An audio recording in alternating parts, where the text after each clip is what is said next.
ഓർത്ത് നന്ദി പറയാണ്. പറഞ്ഞ ഇബിൻ ബ്രദർ എന്നോട് വചനത്തെ എടുക്കണമെന്ന് പറഞ്ഞപ്പോൾ ഞാൻ ശരിക്കും കൺഫ്യൂസ്ഡ് ആയിരുന്നു, ഏത് വിഷയത്തെ കുറിച്ച് എടുക്കുമെന്ന് ഓർത്ത്. പെട്ടെന്ന് എന്റെ മനസ്സിലോട്ട് വന്നൊരു വിഷയമാണ് വിശ്വാസം. നമുക്കറിയാം, നമുക്ക് എല്ലാവർക്കും വളരെ പരിചിതമുള്ള, ഒത്തിരി മെസ്സേജ് കേട്ടിട്ടുള്ള ഒരു വിഷയമാണ് വിശ്വാസം. അപ്പം ഞാൻ അതിന്റെ ഇമ്പോർട്ടൻസ്, അതായത് നമ്മുടെ ക്രിസ്ത്യൻ ലൈഫിൽ വിശ്വാസം എത്രത്തോളം ഇമ്പോർട്ടന്റ് ആണ്, എന്താണ് നമ്മുടെ രക്ഷാകരമായ വിശ്വാസം, എന്താണ് അതിനെക്കുറിച്ച് ഞാൻ വചനത്തിൽ നിന്ന് സംസാരിക്കാൻ ആഗ്രഹിക്കുന്നു. നമുക്കറിയാം, ക്രിസ്ത്യൻ ലൈഫിന്റെ ഫണ്ടമെന്റൽ കാര്യമാണ് ഫെയ്ത്ത്, വിശ്വാസം. വിശ്വാസം കൂടാതെ നമുക്ക് ദൈവത്തെ ഒരിക്കലും പ്രസാദിപ്പിക്കാൻ സാധിക്കില്ല. അപ്പം യേശുക്രിസ്തു, പുതിയ നിയമത്തിന്റെ ആധാരം തന്നെ വിശ്വാസമാണ്. എനിക്ക് തോന്നുന്നു യോഹന്നാന്റെ സുവിശേഷത്തിൽ ഓൾമോസ്റ്റ് 90 ടൈംസ് ആണ് വിശ്വാസത്തെ കുറിച്ച് പറഞ്ഞിരിക്കുന്നത്. അപ്പം അത്രയ്ക്ക് ഇമ്പോർട്ടന്റ് ആണ് നമ്മുടെ ലൈഫിൽ വിശ്വാസം, ക്രിസ്ത്യൻ ലൈഫില്. അപ്പം ഇന്ന് അതുകൊണ്ട് വിശ്വാസത്തെ കുറിച്ച് അല്പനേരം സംസാരിക്കാൻ ആഗ്രഹിക്കുന്നു. നമുക്കറിയാം, നമുക്ക് എല്ലാവർക്കും പരിചയമുള്ളതാണ്, ഒത്തിരി മെസ്സേജ് നമ്മൾ കേട്ടിട്ടുണ്ട്. എങ്കിലും കുറച്ച് കാര്യങ്ങൾ ഒരു റിവിഷൻ പോലെ പറയാൻ ആഗ്രഹിക്കുന്നു, ബേസിക് ആയിട്ടുള്ള കുറച്ച് കാര്യങ്ങൾ. നമുക്കറിയാം, യേശുവിന്റെ പ്രസംഗത്തിലെല്ലാം വിശ്വാസത്തിന് ഭയങ്കരമായിട്ട് ഇമ്പോർട്ടൻസ് കൊടുത്തിട്ടാണ് സംസാരിച്ചിട്ടുള്ളത്. അപ്പം യേശു പറയാണ്, ദൈവത്തിൽ വിശ്വസിക്കുവിൻ, എന്നിലും വിശ്വസിക്കുവിൻ. അപ്പം നമുക്ക് ആദ്യം തന്നെ ഹെബ്രായ ലേഖനം അതിന്റെ 11-ാം അധ്യായം 6-ാം വാക്യം വായിക്കാം. ഞാൻ തന്നെ വായിക്കാം. ഇങ്ങനെയാണ് പറയുന്നത്: എന്നാൽ വിശ്വാസം കൂടാതെ ദൈവത്തെ പ്രസാദിപ്പിക്കാൻ കഴിയുന്നതല്ല. ദൈവത്തിന്റെ അടുക്കൽ വരുന്നവൻ ദൈവം ഉണ്ട് എന്നും തന്നെ അന്വേഷിക്കുന്നവർക്ക് പ്രതിഫലം കൊടുക്കുന്നുവെന്നും വിശ്വസിക്കേണ്ടതല്ലോ. നമുക്ക് ഈ വചനത്തിൽ നിന്ന് മനസ്സിലാക്കാൻ സാധിക്കുന്നത്, ദൈവത്തിന്റെ അടുക്കൽ വരുന്നവൻ ദൈവം ഉണ്ട് എന്നും ദൈവത്തിന് പ്രതിഫലം കൊടുക്കാൻ, ദൈവത്തെ അന്വേഷിക്കുന്നവർക്ക് ദൈവം പ്രതിഫലം കൊടുക്കുമെന്നും വിശ്വസിക്കേണ്ടതല്ലോ. അപ്പം നമ്മൾ ദൈവത്തിന്റെ അടുത്ത് വരുന്ന ഒരാൾ, അടിസ്ഥാനപരമായിട്ട് നമ്മൾ ദൈവം ഉണ്ട് എന്നും ദൈവത്തിന് പ്രതിഫലം, നമുക്ക് എന്തെങ്കിലും കാര്യം ദൈവത്തോട് സാധിക്കാനുണ്ടെങ്കിൽ ദൈവം പ്രതിഫലം നമുക്ക് തരും എന്ന് നമ്മൾ ഹൃദയത്തിൽ ഉറച്ച് വിശ്വസിക്കണമെന്നാണ് ഈ വചനത്തിൽ ഓർപ്പിക്കുന്നത്. അതുപോലെ വിശ്വാസം കൂടാതെ ദൈവത്തിന്റെ അടുത്ത് നമുക്ക് ഒരേ ഇടപാട് നടക്കില്ല. നമ്മൾ എന്ത് കാര്യത്തിനാണെങ്കിലും എന്ത് പ്രാർത്ഥിച്ചാലും അത് അൾട്ടിമേറ്റ്ലി സ്ട്രോങ് ബിലീഫ്, സ്ട്രോങ് വിശ്വാസം ഉണ്ടായിട്ടേ കാര്യമുള്ളൂ. അതുപോലെ തന്നെ നമുക്കറിയാം, യാക്കോബിന്റെ ലേഖനത്തില് യാക്കോബ് പറയാണ്, നിനക്ക് വിസ്ഡം, ജ്ഞാനം കുറവുണ്ടെങ്കിൽ അവൻ ദൈവത്തോട് ചോദിക്കട്ടെ, എങ്കിൽ അവനത് ലഭിക്കും. നമുക്ക് ആ വാക്യം ഒന്ന് വായിക്കാം. അതായത് യാക്കോബിന്റെ ലേഖനം 1-ാം അധ്യായം അതിന്റെ 5, 6, 7 വാക്യങ്ങളാണ്. നിങ്ങളിൽ ഒരുത്തന് ജ്ഞാനം കുറവാകുന്നുവെങ്കിൽ ഭർഷിക്കാതെ എല്ലാവർക്കും ഔദാര്യമായി കൊടുക്കുന്നവനായ ദൈവത്തോട് യാചിക്കട്ടെ, അപ്പോൾ അവന് ലഭിക്കും. എന്നാൽ അവൻ ഒന്നും സംശയിക്കാതെ വിശ്വാസത്തോടെ യാചിക്കണം. സംശയിക്കുന്നവൻ കാറ്റടിച്ചലയുന്ന കടൽത്തിരയ്ക്ക് സമൻ. ഇങ്ങനെയുള്ള മനുഷ്യൻ കർത്താവിൽ നിന്ന് വല്ലതും ലഭിക്കുമെന്ന് നിരൂപിക്കരുത്. നമ്മൾ കർത്താവിനോട് ഓരോ കാര്യം ചോദിച്ചിട്ട് ഓരോ കാര്യത്തിന് പ്രാർത്ഥിച്ചിട്ട് ചിലപ്പോൾ നമുക്ക് കിട്ടാതെ വരുമ്പോൾ നമ്മൾ പറഞ്ഞിട്ടുണ്ട്, ഇതുവരെ കർത്താവ് എന്താ കിട്ടാതെ, ഒന്നും കിട്ടിയിട്ടില്ല, അങ്ങനെയെല്ലാം പറഞ്ഞിട്ടുണ്ട്. അപ്പം അതിനുള്ളൊരു ഉത്തരവായിട്ടാണ് യാക്കോബ് പറയുന്നത്, എന്നാൽ അവൻ ഒന്നും സംശയിക്കാതെ വിശ്വാസത്തോടെ യാചിക്കണം. നമ്മൾ ഉള്ളിൽ ഒരു ചെറിയ സംശയം പോലും ഉണ്ടാകരുത്. സംശയിക്കുന്നവൻ കാറ്റടിച്ചലയുന്ന കടൽത്തിരയ്ക്ക് സമൻ എന്നാണ് യാക്കോബ് പറയുന്നത്. അപ്പം എന്താണെങ്കിലും നമ്മുടെ ഉള്ളിന്റെ ഉള്ളിൽ ഒരു തരി പോലും സംശയമില്ലാതെ നമ്മൾ കർത്താവിനോട് ചോദിക്കേണ്ടതാകുന്നു. അപ്പൊ നമുക്കറിയാം പത്രോസിന്റെ കാര്യം. പത്രോസിന്റെ കർത്താവ് കടലിലാകുന്ന സമയത്ത് പത്രോസ് കർത്താവിനോട് ചോദിച്ചു, ഞാനും ഇറങ്ങട്ടെ എന്ന് കടലിലോട്ട്. എന്നാൽ ആ ഇറങ്ങുന്ന സമയത്ത് പത്രോസിന്റെ ഉള്ളിൽ അവിശ്വാസം വരികയാണ്. അപ്പം ആ ഭയത്താലുള്ള ഒരു അവിശ്വാസം കാരണം പത്രോസ് കടലിൽ മുങ്ങുന്നതായിട്ട് നമുക്ക് കാണാൻ സാധിക്കും. അപ്പം പത്രോസിന്റെ ഒരു അവിശ്വാസം നോത്താണ് അത് സംഭവിച്ചത്. അപ്പം വിശ്വസിക്കുവാണെങ്കിൽ നമ്മൾ പൂർണ്ണമായിട്ട് വിശ്വസിക്കണം. അതാണ് നമുക്ക് യാക്കോബിന്റെ ലേഖനത്തോട് നമുക്ക് മനസ്സിലാക്കാൻ സാധിക്കുന്നത്. നമുക്ക് കുറച്ചുകൂടി വചനങ്ങൾ നമുക്ക് വിശ്വാസത്തെക്കുറിച്ച് പറഞ്ഞിരിക്കുന്നത് നമുക്ക് ചിന്തിക്കാം. സുവിശേഷം നമുക്ക് ചിന്തിക്കാം. അതായത് മർക്കോസിന്റെ സുവിശേഷം അത് 11-ാം അധ്യായം അതിന്റെ 22, 24 വാക്യങ്ങള്. ദൈവത്തിൽ വിശ്വാസമുള്ളവരായിരിപ്പിൻ, ആരെങ്കിലും തന്റെ ഹൃദയത്തിൽ സംശയിക്കാതെ താൻ പറയുന്നത് സംഭവിക്കുമെന്ന് വിശ്വസിച്ചുകൊണ്ട് ഈ മലയോട് നീ നീങ്ങി കടലിൽ ചാടി പോവുക എന്ന് പറഞ്ഞാൽ അവൻ പറഞ്ഞ പോലെ സംഭവിക്കും എന്ന് സത്യമായിട്ട് ഞാൻ നിങ്ങളോട് പറയുന്നു. അതുകൊണ്ട് നിങ്ങൾ പ്രാർത്ഥിക്കുമ്പോൾ യാചിക്കുന്നതൊക്കെ ലഭിച്ചുവെന്ന് വിശ്വസിക്കുവിൻ, എന്നാൽ അത് നിങ്ങൾക്ക് ഉണ്ടാകുമെന്ന് ഞാൻ പറയുന്നു. നമ്മൾ യൂഷ്വലി ചില കാര്യങ്ങൾ പ്രാർത്ഥിച്ചിട്ട് നമുക്ക് ലഭിക്കാതെ വരുമ്പോൾ നമ്മൾ പറയും, എനിക്ക് അപ്പോഴേ അറിയായിരുന്നു, എനിക്ക് അപ്പോഴേ തോന്നി ഇങ്ങനെ സംഭവിക്കത്തോളെന്ന്. അല്ലെ? അപ്പൊ നമ്മുടെ ഉള്ളിന്റെ ഉള്ളിൽ അവിശ്വാസത്തെയാണ് അത് കാണിക്കുന്നത്. അപ്പം നമ്മൾ പ്രാർത്ഥിക്കുന്നതിന് മുമ്പ് തന്നെ നമ്മൾ വിശ്വസിക്കണം, കർത്താവെ അത് ലഭിച്ചു, അത് ലഭിച്ചു എന്ന് പൂർണ്ണ വിശ്വാസത്തോടെ പ്രാർത്ഥിച്ചാൽ നമുക്ക് എന്തും ലഭിക്കും. വിശ്വസിക്കുന്നവനെ കൊണ്ട് സകലവും സാധ്യം എന്നാണ് ഈ യേശുക്രിസ്തു ഇതിലൂടെ നമ്മളോട് പറഞ്ഞു തരുന്നത്. അതുപോലെ തന്നെ എന്നാൽ അത് നിങ്ങൾക്കുണ്ടാകും എന്ന് ഞാൻ പറയുന്നു. വചനത്തിൽ പറയാണ്, എന്നാൽ അത് നിങ്ങൾക്കുണ്ടാകും. ഈ ഉണ്ടാകും എന്ന് പറഞ്ഞാൽ ഇല്ലാത്തൊരു കാര്യം, അതല്ലേ? വിശ്വാസം കൊണ്ട് നമുക്ക് ഇല്ലാത്തൊരു കാര്യത്തെ വരെ ഉണ്ടാക്കാം എന്നാണ് യേശു ഇതിലൂടെ പറയുന്നത്. സോ വിശ്വാസം അത്രയ്ക്ക് സ്ട്രോങ് ആണ്, ഫെയ്ത്ത് അത്രയ്ക്ക് സ്ട്രോങ് ആണെന്നാണ് യേശു ക്രിസ്തു ഇതിലൂടെ നമ്മളോട് പറയുന്നത്. അടുത്ത നമുക്കൊരു വാക്യം വായിക്കാം. അത് അവിശ്വാസത്തെ പറ്റിയാണ് പറയുന്നത്. അതായത് മത്തായി 13:58. അവരുടെ അവിശ്വാസം നിമിത്തം അവിടെ വളരെ വീര്യപ്രവൃത്തി ചെയ്തില്ല. അല്ലെ? അപ്പം യേശുവിന് ഒത്തിരി വീര്യപ്രവൃത്തി ചെയ്യാമായിരുന്നു. എന്നാൽ അവിടെ യേശുവിനെ വീര്യപ്രവൃത്തി ചെയ്യാൻ തടഞ്ഞൊരു കാര്യം എന്ന് പറയുന്നത് അവിശ്വാസമാണ്. എന്നാൽ അവിശ്വാസ നിമിത്തം വീര്യപ്രവൃത്തിക്ക് അവരുടെ അവിശ്വാസ നിമിത്തം അവിടെ വളരെ വീര്യപ്രവൃത്തി ചെയ്തില്ല. അപ്പം അവിശ്വാസം ഉള്ളിടത്ത് വീര്യപ്രവൃത്തി ഒന്നും നമ്മൾ നടക്കില്ല എന്നാണ് ഇവിടെ മത്തായി നമ്മൾ ഓർപ്പിക്കുന്നത്. നമുക്ക് വേറൊരു സംഭവം നോക്കാം അവിശ്വാസത്തിന്റെ. മർക്കോസ് 4:40 ഇങ്ങനെയാണ് പറയുന്നത്, നിങ്ങൾ ഇങ്ങനെ ഭീരുക്കളാകുവാൻ എന്ത്, നിങ്ങൾക്ക് ഇപ്പോഴും വിശ്വാസമില്ല എന്ന് പറഞ്ഞു. അവർ വളരെ ഭയപ്പെട്ടു. അതായത് കടലിൽ ചുഴലിക്കാറ്റുണ്ടായ സമയത്ത് ശിഷ്യന്മാർ ഭയങ്കരമായിട്ട് ഭയപ്പെട്ട സമയത്ത് യേശു പറയുന്നതാണ്, നിങ്ങൾ ഇങ്ങനെ ഭീരുക്കളാകുവാൻ എന്ത്, നിങ്ങൾക്ക് ഇപ്പോഴും വിശ്വാസമില്ലയോ എന്ന് പറഞ്ഞു. യേശു ചോദിക്കുകയാണ്, നിങ്ങൾക്ക് ഇപ്പോഴും വിശ്വാസമില്ലയോ എന്ന് പറഞ്ഞാൽ യേശുവിന്റെ കൂടെ ഇത്രയും നാൾ നടന്നിട്ട് ഇത്രയും വീര്യപ്രവൃത്തി കണ്ടിട്ട് അവർക്ക് സ്റ്റിൽ അവരുടെ ഉള്ളിൽ ആ ഫെയ്ത്ത് വരുന്നില്ല, യേശുവിലുള്ള വിശ്വാസം വരുന്നില്ല. അതുകൊണ്ടാണ് യേശു പറയുന്നത്, നിങ്ങൾക്ക് ഇപ്പോഴും വിശ്വാസമില്ലയോ. അത് ലൂക്കോസിന്റെ ലേഖനത്തിൽ യേശു ഇങ്ങനെയാണ് ചോദിക്കുന്നത്, വേർ ഈസ് യുവർ ഫെയ്ത്ത്, നിങ്ങളുടെ വിശ്വാസം എവിടെ എന്നാണ് ചോദിക്കുന്നത്. അതായത് അവിശ്വാസം നമ്മുടെ ഉള്ളിലുണ്ടെങ്കിൽ നമുക്ക് ഒരു കാര്യവും നടക്കില്ല എന്ന് യേശു വീണ്ടും വീണ്ടും ഇവിടെ എല്ലാം ഈ എക്സാമ്പിളിലൂടെ എല്ലാം പറയുകയാണ്. കാരണം ഈ സാഹചര്യങ്ങളെല്ലാമാണ് നമ്മുടെ എത്രത്തോളം പ്രതികൂലമാണ് നമ്മുടെ സാഹചര്യം, അവിടെയാണ് നമ്മൾ അത്രയും സ്ട്രോങ് ആയിട്ട് നമ്മുടെ വിശ്വാസം കാണിക്കേണ്ടതെന്ന് ഇവിടെ ഓർപ്പിക്കുകയാണ്. ഇവിടെ ഈ ശിഷ്യന്മാരെല്ലാം ഈ സാഹചര്യങ്ങളിലായിരുന്നു വിശ്വാസം കാണിക്കേണ്ടതെന്നും കൂടെ യേശു ഇവിടെ പറയുവാണ്. അപ്പം ഇനി നമുക്ക് യേശു നേരിട്ട് ഇടപെട്ട ചില സന്ദർഭങ്ങൾ നോക്കാം. നമുക്ക് യേറോസിന്റെ കാര്യം അറിയാം. യേറോസിന്റെ മകള് മരിച്ചുപോയി. അപ്പം യേശു അവിടെ ചെന്നു. അപ്പോൾ അത് ഞാൻ ഒന്ന് വായിക്കാം. ലൂക്കോസിന്റെ സുവിശേഷം 8-ാം അധ്യായം 50-ാം വാക്യമാണ്. യേശു അത് കേട്ടപ്പോൾ, ഭയപ്പെടേണ്ട, വിശ്വസിക്കാൻ മാത്രം ചെയ്യുക, എന്നാൽ അവൾ രക്ഷപ്പെടുമെന്ന് അവനോട് പറഞ്ഞു.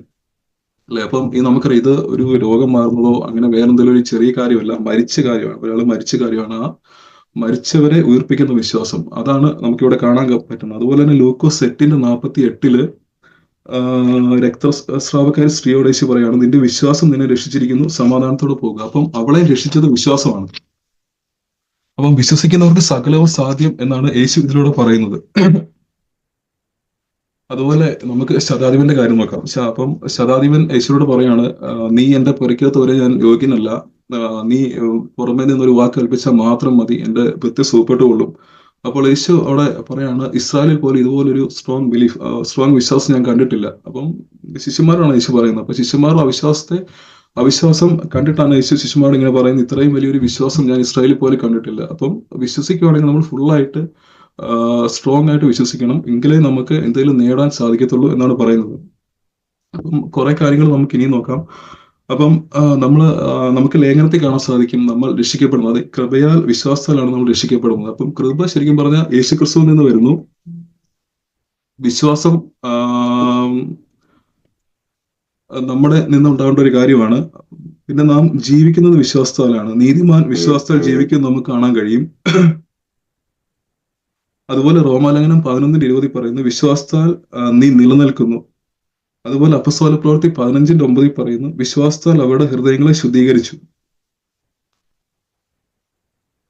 അതായത് നമ്മുടെ ജീവിതത്തിൽ എല്ലാ കാര്യങ്ങളും വിശ്വാസത്താലാണ് സംഭവിക്കുന്നതെന്നാണ് നമുക്ക് ഇതിലെല്ലാം കാണാൻ കഴിയുന്നത്. അതായത് രക്ഷ വിശ്വാസത്താലാണ്, നമ്മൾ നിലനിൽക്കുന്ന വിശ്വാസത്താലാണ്, നമ്മുടെ ഹൃദയങ്ങളെ ശുദ്ധീകരിക്കുന്ന വിശ്വാസത്താലാണ്, നമ്മൾ ആത്മനിറവ് പ്രാപിക്കുന്ന വിശ്വാസത്താലാണ്. അതായത് യോഹന്നാന്റെ സുവിശേഷം അതിൽ 7-ാം അധ്യായം 38-ാം വാക്യം നമുക്ക് വാക്യം കാണാം, എന്നിൽ വിശ്വസിക്കുന്നവന്റെ ഉള്ളിൽ നിന്ന് തിരുവെഴുത്ത് പറയുന്ന പോലെ ജീവജലത്തിന്റെ നദികൾ ഒഴുകും. അതുപോലെ തന്നെ നമ്മുടെ ഉള്ളിലെ നമുക്ക് സങ്കടവും ദുഃഖവും എല്ലാം വരുമ്പം അത് കാണിക്കുന്നത് നമുക്ക് വിശ്വാസക്കുറവിനെയാണ് നമുക്ക് കാണിക്കുന്നത്. നമുക്ക് റോമാലേഖനം 15:13 നോക്കാം. എന്നാൽ പ്രത്യാശ നൽകുന്ന ദൈവം പരിശുദ്ധാത്മാവിന്റെ ശക്തിയാൽ നിങ്ങൾ പ്രത്യാശയിൽ സമൃദ്ധിയുള്ളവരായി വിശ്വസിക്കുന്നതിലുള്ള സകല സന്തോഷ സമാധാനവും കൊണ്ട് നിങ്ങളെ നിറയ്ക്കുമാറാകട്ടെ.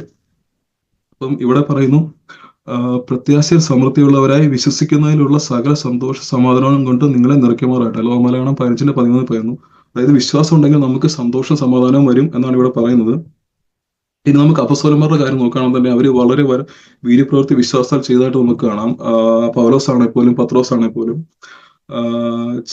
നമുക്ക് നോക്കാം. അപ്പസ്തോല പ്രവൃത്തി 11:12 ഇങ്ങനെ പറയാണ്, ദൈവം പൗലോസ് മുഖാന്തരം അസാധാരണമായ വീര്യപ്രവൃത്തികളെ ചെയ്യിക്കാൻ അവന്റെ മെയ്മേൽ നിന്ന് റൂമാലും ഉത്രയവും രോഗികളുടെ മേൽ കൊണ്ടുവന്നിടുകയും വ്യാധികൾ അവരെ വിട്ടുമാറുകയും ദുരാത്മാക്കൾ പുറപ്പെടുകയും ചെയ്തു.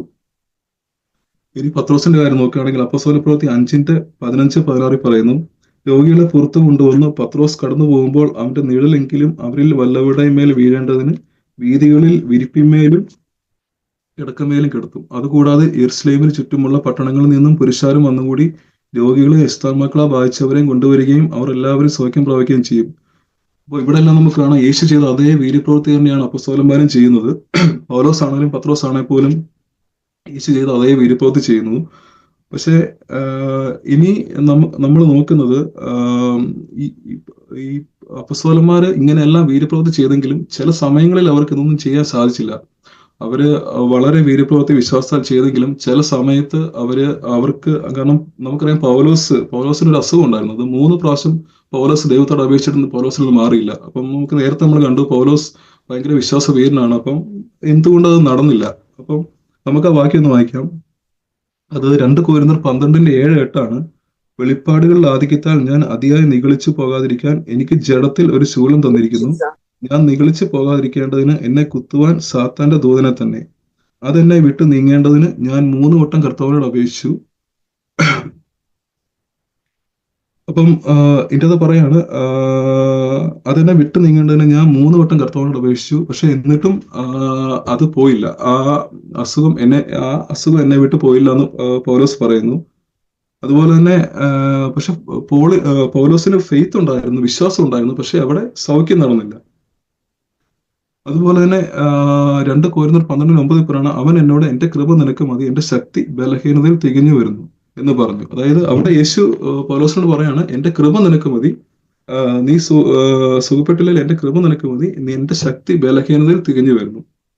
അതുപോലെ തന്നെ 2 തിമോത്തി 4:20 നമുക്കറിയാം, ത്രോഫിമോസിനെ ഞാൻ മിലേത്തിൽ രോഗിയായി വിട്ടിട്ട് പോകുന്നു.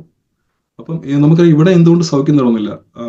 ഇവരെല്ലാം വിശ്വാസത്തിൽ ഒത്തിരി വീര്യപ്രവൃത്തി ചെയ്തതാണ്. അപ്പം ഇവിടെ ഒന്നും ഈ 2 സ്ഥലങ്ങളിലും സൗഖ്യം നടന്നായിട്ട് നമുക്ക് കാണാൻ പറ്റില്ല. വേണേ അവർക്ക് സൗഖ്യമാക്കാമായിരുന്നു, അല്ലെ? എന്തുകൊണ്ട് അവർ സൗഖ്യമാക്കാതെ പോകുന്നു? ത്രോഫിമോസിനെ ഞാൻ മിലേത്തിൽ രോഗിയായി വിട്ടിട്ട് പോകുന്നു എന്നാണ് ഇവിടെ പറയുന്നത്, 2 തിമോത്തി 4:20. അപ്പൊ ഇവിടെ എല്ലാം നമുക്ക് മനസ്സിലാക്കാൻ സാധിക്കുന്ന കാര്യം, ഈ നമ്മൾ വിശ്വാസത്തോടെ പ്രാർത്ഥിക്കുന്ന എല്ലാം നമുക്ക് നടക്കും എന്ന് നമുക്ക് പറയാൻ പറ്റില്ല.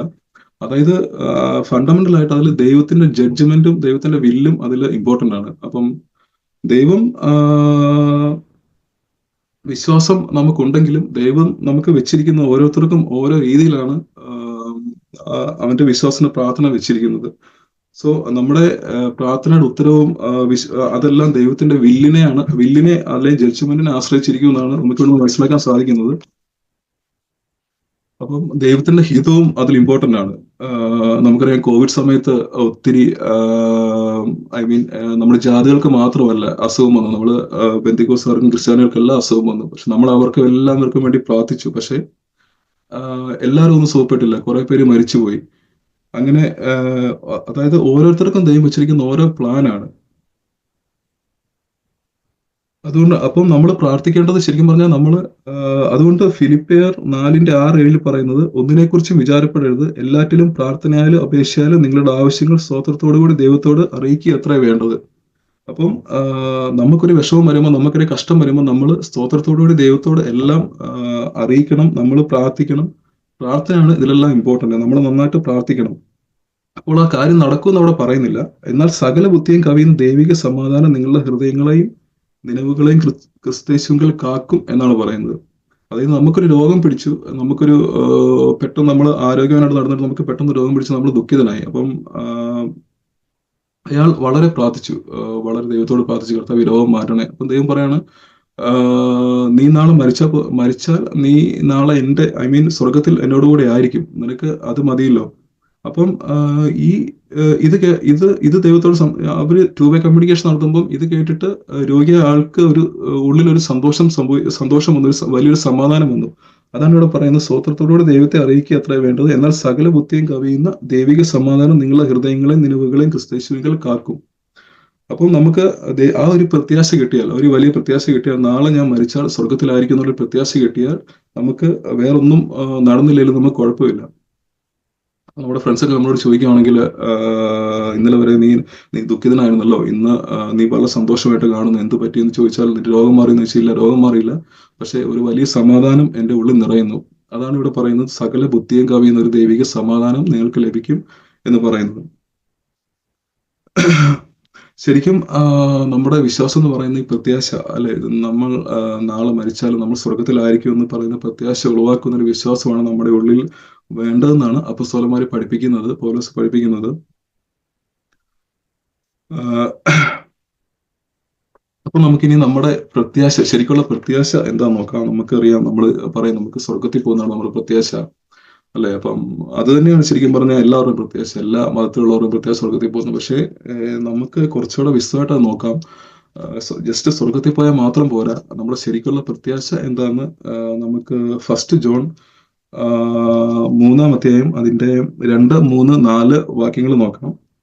അതിലിങ്ങനെയാണ് പറയുന്നത്, പ്രിയമുള്ളവരെ, നാം ഇപ്പോൾ ദൈവമക്കളാകുന്നു, നാം ഇന്നതാകുമെന്ന് ഇതുവരെ പ്രത്യക്ഷമായില്ല. അവൻ പ്രത്യക്ഷനാകുമ്പോൾ നാം അവനെ താൻ ഇരിക്കും പോലെ തന്നെ കാണുന്നതാകൊണ്ട് അവനോട് സദസ്യന്മാർ ആകുമെന്ന് നാം അറിയുന്നു. അവനിൽ ഈ പ്രത്യാശയുള്ളവൻ എല്ലാം അവൻ നിർമ്മലനായിരിക്കുന്നത് പോലെ തന്നെ തന്നെ നിർമ്മലീകരിക്കുന്നു, അല്ലെ. അപ്പൊ ഇങ്ങനെയാ പറയുന്നത്, പ്രിയമുള്ളവരെ, നാം ഇപ്പോൾ ദൈവമക്കളാകുന്നു, നാം ഇന്നതാകുമെന്ന് ഇതുവരെ പ്രത്യക്ഷമായില്ല. അപ്പോൾ ദൈവം യേശു നമ്മളെ ഇത്ര വിലയേറിയ രക്ഷ തന്ന് നമ്മളെ സ്വർഗത്തിലോട്ട് കൊണ്ടുവന്ന് എന്നാന്ന് ഇതുവരെ വെളിവായില്ല, നാം ഇന്നതാകുമെന്ന് ഇതുവരെ പ്രത്യക്ഷമായില്ല എന്നാണ് യോഹന്നാൻ പറയുന്നത്. അപ്പം എന്നിട്ട് പറയാണ്, അവൻ പ്രത്യക്ഷമാകുമ്പോൾ നാം അവനെ താൻ ഇരിക്കും പോലെ തന്നെ കാണുന്നതാകൊണ്ട് അവനോട് സദസ്യന്മാരാകുമെന്ന് പറഞ്ഞു. അപ്പം യേശുവിന്റെ 2-ാം വരവില് യേശുവിനെ പോലെ നമ്മൾ കാണപ്പെടും, എന്നിട്ട് നമ്മൾ എടുക്കപ്പെടും. അതാണ് നമ്മുടെ പ്രത്യാശ. അതാണ് യോഹന്നാൻ എന്റെ ലേഖനത്തിൽ നമുക്ക് കാണാൻ സാധിക്കുന്നത്. ഇത് തന്നെയാണ് നമുക്ക് റോമാലേഖനം 8:23 കാണാൻ സാധിക്കുന്നത്. അതിങ്ങനെയാണ്, ആത്മാവെന്ന ആദ്യ ദാനം ലഭിച്ചിരിക്കുന്നവരായ നാമും നമ്മുടെ ശരീരത്തിന്റെ വീണ്ടെടുപ്പായ പുത്രത്വത്തിന് കാത്തുകൊണ്ട് ഉള്ളിൽ ഞരങ്ങുന്നു. യേശുവിന്റെ 2-ാം വരവിന് നമ്മൾ രൂപാന്തരപ്പെടുവാൻ, നമ്മൾ വീണ്ടെടുക്കുവാൻ നമ്മുടെ ഉള്ളിൽ പുത്രത്വത്തിന്റെ വീണ്ടെടുപ്പായ പുത്രത്വത്തിന് കാത്തുകൊണ്ട് ഉള്ളിൽ ഞരങ്ങുന്നു എന്നാണ് റോമാലേഖനം 8:23, 24 പറയുന്നത്. ഇത് തന്നെയാണ് യോഹന്നാൻ നമ്മളെ പറയുന്നത്, ഈ പ്രത്യാശയിലല്ലോ നാം രക്ഷിക്കപ്പെട്ടിരിക്കുന്നത്. കാണുന്ന പ്രത്യാശയല്ല. ഇതുകൊണ്ടാണ് റോമൻസ് 8:28 പറയുന്നത്, എന്നാൽ ദൈവത്തെ സ്നേഹിക്കുന്നവർക്ക് നിർണയപ്രകാരം വിളിക്കപ്പെട്ടവർക്ക് സകലതും നന്മയ്ക്കായി കൂടി വ്യാപരിക്കുന്നു. അതായത് ഈ പ്രത്യാശയെക്കുറിച്ചാണ് പറയുന്നത്. ഈ നന്മ എന്ന് ഉദ്ദേശിക്കുന്നത് നമ്മൾ സ്വർഗത്തിൽ യേശുവിന്റെ 2-ാം വരവിൽ അവനെ പോലെ ആയി തേജസ്സോടെ ഉറപ്പിക്കപ്പെടും. ആ നന്മയെക്കുറിച്ചാണ് ഇവിടെ പൗലോസ് പറയുന്നത്. നമുക്ക് ഇനി രക്ഷാകരമായ വിശ്വാസത്തെക്കുറിച്ച് നോക്കാം. നമുക്കറിയാം, വിശ്വാസം ഡെഫിനിഷൻ നമുക്ക് എല്ലാവർക്കും അറിയാം. അത് ഹെബ്രായ ലേഖനം 11:1 പറയുന്ന പോലെ, വിശ്വാസം എന്നത് ആശിക്കുന്നതിന്റെ ഉറപ്പും കാണാത്ത കാര്യങ്ങളിൽ നിശ്ചയമാവുന്നു. അപ്പം ഇതിൻ്റെ അകത്ത് പറയുന്നത് വിശ്വാസം എന്നത് ആശിക്കുന്നതിന്റെ ഉറപ്പ്. അപ്പൊ നമ്മൾ എന്താണ് ആശിക്കുന്നത്, അല്ലെ? ആശിക്കുന്നതിന്റെ ഉറപ്പ്, അവൻ പ്രത്യക്ഷനാകുമ്പോൾ നാം അവനെ പോലെ തന്നെ കാണും, അവൻ താൻ ഇരിക്കും പോലെ തന്നെ കാണും. 1 ജോൺ 3-ാം അധ്യായം 2, 3, 4 വാക്യങ്ങൾ. അപ്പോൾ ഈ പ്രത്യാശ, ആശിക്കുന്നത് പറഞ്ഞാൽ വിശ്വാസം എന്നത് ആശിക്കുന്നതിന്റെ ഉറപ്പും കാണാത്ത കാര്യങ്ങളും നിശ്ചയമാണ്. അതായത് നമ്മൾ പ്രത്യാശിക്കുന്നതിന്റെ ഉറപ്പ്, നമ്മൾ എന്താ പ്രത്യാശിക്കുന്നത്? ആത്മാവെന്ന് ആദ്യം നാം ലഭിച്ചിരിക്കുന്നവരെ നാമും നമ്മുടെ ശരീരത്തിന്റെ വീണ്ടെടുപ്പായ പുത്രത്വത്തിന് കാത്തുകൊണ്ട് ഉള്ളിൽ ഞരങ്ങുന്നു. അപ്പം നമ്മുടെ വീണ്ടെടുപ്പ്, യേശുക്രിസ്തുവിന്റെ 2-ാം വരവിൽ നമ്മുടെ വീണ്ടെടുപ്പിനെയാണ് നമ്മൾ ആശിക്കുന്നത്, നമ്മൾ പ്രത്യാശിക്കുന്നത്. അതിന്റെ ഉറപ്പാണ് വിശ്വാസം എന്നാണ്, ആ പ്രത്യാശയുടെ ഉറപ്പ് എന്നാണ് വിശ്വാസം എന്നാണ് പൗലോസ് ഇവിടെ പറയുന്നത്. അടുത്തത് നമ്മൾ കാണാത്ത കാര്യങ്ങളുടെ നിശ്ചയം. നമുക്കറിയാം, കാണാത്ത കാര്യങ്ങൾ, അതായത് കാണാത്ത കാര്യങ്ങൾ എന്ന് ഉദ്ദേശിക്കുന്ന എറ്റേണൽ ആയ കാര്യങ്ങളും ടൈമിന് ബിയോണ്ട് ആയ കാര്യങ്ങളും, ടൈമിന് ബിയോണ്ടും എറ്റേണൽ ആയ കാര്യങ്ങളും നിത്യമായ കാര്യങ്ങളും. അപ്പം അത് എന്താണ് നമുക്ക്, അതായത് എഫേഷ്യൻസ് 1:4 പറയുന്നു, തന്റെ മുമ്പാകെ സ്നേഹത്തിൽ പരിശുദ്ധരും നിഷ്കളങ്കരുമായിരിക്കാൻ ലോക സ്ഥാപനത്തിന് മുമ്പ് തന്നെ അവിടുന്ന് നമ്മെ ക്രിസ്തുയേശുവിൽ തിരഞ്ഞെടുത്തു. അല്ലെ? അപ്പം അതാണ് നമ്മൾ കാണാത്ത കാര്യങ്ങൾ നിശ്ചയം. അതായത് യേശുക്രിസ്തു ലോക സ്ഥാപനത്തിന് മുമ്പേ യേശുക്രിസ്തുവിൽ നമ്മെ തിരഞ്ഞെടുത്തു എന്നുള്ളതാണ് കാണാത്ത കാര്യങ്ങൾ. അപ്പൊ വിശ്വാസം എന്നതോ ആശിക്കുന്നതിന്റെ ഉറപ്പും കാണാത്ത കാര്യങ്ങൾ നിശ്ചയമാവുന്നു. അതായത് പ്രത്യാശിക്കുന്നതിന്റെ ഉറപ്പ്, നമ്മുടെ പ്രത്യാശയുടെ ഉറപ്പാകുന്നു വിശ്വാസം.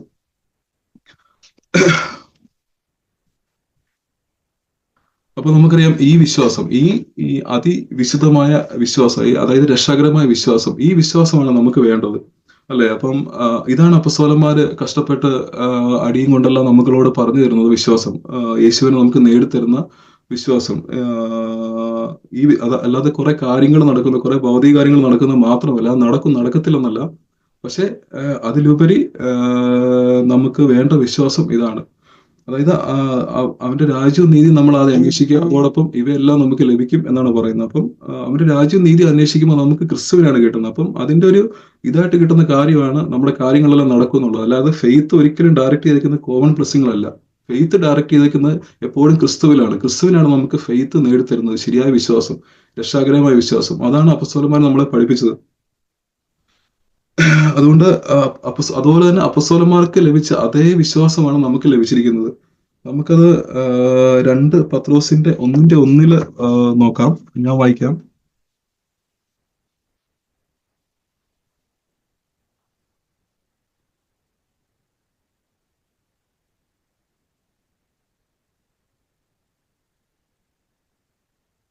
രണ്ട് പത്രോസിന്റെ 1:1 ഇങ്ങനെയാണ് പറയുന്നത്: യേശുക്രിസ്തുവിന്റെ ദാസനും അപ്പസ്തോലനുമായ ശിമോൻ പത്രോസ്, നമ്മുടെ ദൈവത്തിന്റെയും രക്ഷിതാവായ യേശുക്രിസ്തുവിന്റെ നീതിയാൽ ഞങ്ങൾക്ക് ലഭിച്ചതുപോലെ അതേ വിലയേറിയ വിശ്വാസം ലഭിച്ചവർക്ക് എഴുതുന്നത്.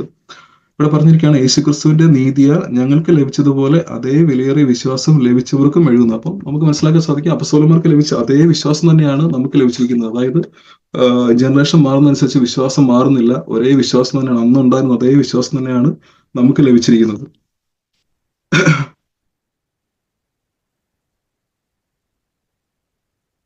ഇനി നമ്മൾ നോക്കാൻ പോകുന്ന ഒരു കാര്യം എന്ന് പറഞ്ഞാൽ, നമുക്ക് വിശ്വാസം എന്താണെന്ന് നമ്മൾ കണ്ടു, പ്രത്യാശ എന്താണെന്ന് നമ്മൾ കണ്ടു. ഇനി നമ്മൾ നോക്കാൻ പോകുന്ന നമ്മൾ ജീവിക്കുന്നത് വിശ്വാസത്താലാണ്, മരിക്കുന്നത് വിശ്വാസത്താലാണ്. അതുകൊണ്ട് തന്നെ വളരെ ഇമ്പോർട്ടന്റ് ആയിട്ടുള്ള കാര്യമാണ് വിശ്വാസത്തിന്റെ പരിശോധന. നമ്മൾ എത്രത്തോളം വിശ്വാസത്തിൽ വളരുന്നുണ്ടെന്ന് നമ്മൾ അറിയണം, എത്രത്തോളം നമ്മൾ ഫെയ്ത്തിൽ മുന്നേറുന്നു, നമ്മുടെ വിശ്വാസ ജീവിതം നയിക്കുന്നു, ഇതെല്ലാം നമ്മൾ അറിയണം. അപ്പം അതിന് വേണ്ട ഒരു പ്രധാനപ്പെട്ട കാര്യമാണ് വിശ്വാസത്തിന്റെ പരിശോധന. അപ്പം യാക്കോബിന്റെ ലേഖനത്തിൽ ഇങ്ങനെയാണ് പറയുന്നത്: വിശ്വാസത്തിന്റെ പരിശോധന നമ്മുടെ ജീവിതത്തിൽ സ്ഥിരത ഉണ്ടാക്കുവാൻ സഹായിക്കുന്നു, സ്ഥിരത ഉളവാക്കുന്നു വിശ്വാസത്തിന്റെ പരിശോധന. അപ്പം വിശ്വാസ ജീവിതം നയിച്ചാൽ മാത്രമേ നമുക്ക് വിശ്വാസത്തിന്റെ സ്ഥിരത ഉണ്ടാകുള്ളൂ. അപ്പം വിശ്വാസ ജീവിതം എന്ന് പറയുന്നത് നമ്മൾ നമ്മുടെ ഉള്ളിൽ നമ്മൾ പാപസംബന്ധമായി മരിച്ചു, ഇനി നമ്മളല്ല, ക്രിസ്തുവാണ് ജീവിക്കുന്നത്. അതായത് എന്റെ സ്ഥാനത്ത് ക്രിസ്തു ആയിരുന്നെങ്കിൽ എന്ത് ചെയ്തേനെ, അല്ലെ? അപ്പം നമുക്ക് ദേഷ്യം വരുമ്പം ക്രിസ്തു ആയിരുന്നെങ്കിൽ, അല്ലെ, നമ്മളായിരുന്നെങ്കിൽ നമ്മൾ ദേഷ്യപ്പെടും. പക്ഷെ ക്രിസ്തു ആയിരുന്നെങ്കിൽ നമ്മളോട് ഒരാൾ ഒരു കുറ്റം ചെയ്താൽ ക്രിസ്തു ആയിരുന്നെങ്കിൽ അവനോട് എങ്ങനെ പെരുമാറിയേനെ. അപ്പം അതാണ്, ഇനി ഞാനല്ല, ക്രിസ്തു അത്ര ഇനി ജീവിക്കുന്നതെന്ന് പറയുന്നത്. അപ്പം എന്റെ പഴയ മനുഷ്യൻ പാപസംബന്ധമായി മരിച്ചു.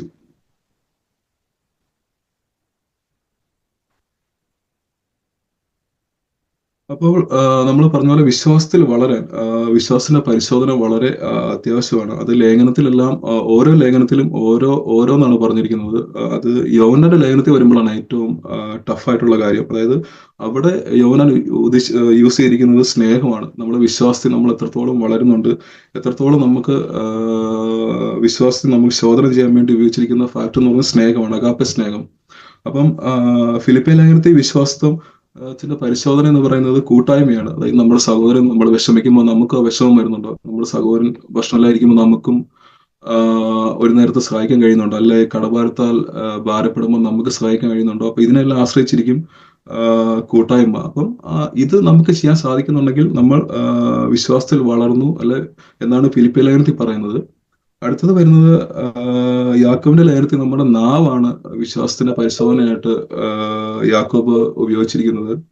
അതായത് നമുക്ക് ദേഷ്യം വരുമ്പോൾ നമ്മൾ എന്ത് പറയുന്നു എന്നുള്ളതിനെ അടിസ്ഥാനപ്പെടുത്തി നമ്മൾ വേണ്ടാത്ത കാര്യങ്ങൾ പറയുന്നുണ്ടോ, നമ്മൾ മറ്റുള്ളവർക്ക് കുറ്റം പറയുന്നുണ്ടോ, നമ്മൾ ജോലി സ്ഥലത്ത് നമ്മൾ എങ്ങനെ പെരുമാറുന്നു, നമ്മൾ എന്ത് പറയുന്നു, ഇതിനെല്ലാം ആശ്രയിച്ചിരിക്കും. അപ്പം അതിൽ നമുക്ക് മനസ്സിലാക്കാൻ നമ്മൾ വിശ്വാസത്തിൽ വളരുകയാണോ അതോ നമ്മൾ താഴോട്ട് പോവുകയാണോ എന്ന് നമുക്ക് വ്യക്തമായിട്ട് മനസ്സിലാവും.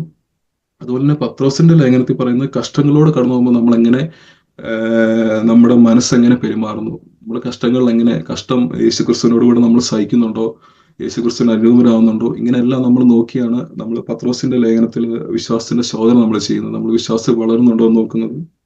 യോഹന്നാന്റെ ലേഖനത്തിൽ വരുമ്പോഴാണ് പറയുന്നത് സഹോദരനെ സ്നേഹിക്കാത്തവനൊന്നും ദൈവത്തിൽ നിന്നുള്ളവനല്ല. അപ്പൊ അത്രയും ടഫായിട്ടുള്ള കാര്യമാണ്. അപ്പം സഹോദരനെ സ്നേഹിക്കാത്തവനൊന്നും ദൈവത്തിൽ നിന്നുള്ളവരല്ല. ഇവിടെ നമ്മൾ അഗാപ്പെ സ്നേഹത്തെ കുറിച്ചാണ് പറയുന്നത്. അപ്പൊ നമുക്കൊരു എക്സാമ്പിൾ ആയിട്ട് നമുക്ക് ഒട്ടും ഉൾക്കൊള്ളാൻ കഴിയാത്ത ഒരാളെ കുറിച്ച് നമുക്ക് ചിന്തിക്കാം. അപ്പം യേശു പറഞ്ഞു, ഞാൻ നിങ്ങളെ സ്നേഹിച്ചതുപോലെ നിങ്ങൾക്ക് പുതിയൊരു കൽപ്പന തരുന്നു, ഞാൻ നിങ്ങളെ സ്നേഹിച്ചതുപോലെ നിങ്ങൾ പരസ്പരം സ്നേഹിക്കുവാൻ, അങ്ങനെയാ പറഞ്ഞത്. അപ്പം യോഹന്നാൻ പറയാണ് സഹോദരനെ സ്നേഹിക്കാത്തവനൊന്നും ദൈവത്തിൽ നിന്നുള്ളവനല്ല. അപ്പം യേശു നമ്മളെ സ്നേഹിച്ചത് തന്റെ അവസാനം രക്തവും കൊടുത്ത് ജീവനെ കളഞ്ഞായിട്ട് നമ്മൾ സ്നേഹിച്ചത്. അപ്പൊ അങ്ങനെ സ്നേഹിക്കണമെന്നാണ് യേശു നമ്മളോട് പറയുന്നത്. അപ്പം നമുക്കൊരു എക്സാമ്പിൾ ആയിട്ട് എടുത്താൽ, നമുക്ക് ഒട്ടും ഉൾക്കൊള്ളാൻ പറ്റാത്ത ഒരാളെ എടുക്കുവാണെങ്കിൽ നമുക്ക് അയാൾക്ക് വേണ്ടി ജീവൻ കൊടുക്കാൻ നമുക്ക് കഴിയുമോ? അപ്പം നമ്മളെ കൊണ്ട് ഒരിക്കലും സാധിക്കുന്ന കാര്യമല്ല. യേശു നമ്മുടെ ഉള്ളിൽ ഇല്ലെങ്കിൽ നമുക്ക് ഒന്നും സാധിക്കില്ല. യേശു നമ്മുടെ പാപസംബന്ധമായി നമ്മുടെ പഴയ മനുഷ്യൻ മരിച്ച് യേശുക്രിസ്തു നമ്മളിൽ ഉള്ളിൽ ജീവിച്ച് യേശുവിന്റെ ജീവൻ ജീവിച്ചാൽ മാത്രമേ നമുക്ക് സാധിക്കത്തുള്ളൂ. അപ്പം അതാണ് യോഹന്നാൻ പറയുന്നത്. യോഹന്നാൻ പറയുന്ന വിശ്വാസത്തിന്റെ പരിശോധന അടിസ്ഥാനം സ്നേഹമാണ്, അഗാപ്പെ സ്നേഹമാണ്. അപ്പം പ്രിയപ്പെട്ട നമുക്ക് നമ്മുടെ വിശ്വാസ ജീവിതത്തെ നമുക്ക് മുറുകെ പിടിക്കാം. നമുക്ക് കേവലം കുറെ കാര്യസാധ്യം മാത്രമല്ല, നമുക്ക് യേശുക്രിസ്തുവിനെ നമുക്ക് നേടിത്തരുന്ന ആ വിശ്വാസത്തിൽ നമുക്ക് ജീവിക്കാം. അതിനെ നമുക്ക് പ്രാർത്ഥിക്കാം. അല്ലെ, നമ്മുടെ പ്രാർത്ഥനകളെല്ലാം അങ്ങനെ പ്രത്യാശ ഉളവാക്കുന്ന, നമ്മുടെ പ്രത്യാശയെ ഉറപ്പിക്കുന്ന വിശ്വാസമുള്ള പ്രാർത്ഥനകളാകട്ടെ. അപ്പം അതുപോലെ തന്നെ നമ്മുടെ രക്ഷയെ, നമുക്ക് യേശു ക്രിസ്തു നേടുത്തുന്ന വലിയ രക്ഷയെ ഓർത്ത് നമുക്ക് യേശുവിന് നന്ദി പറയാം.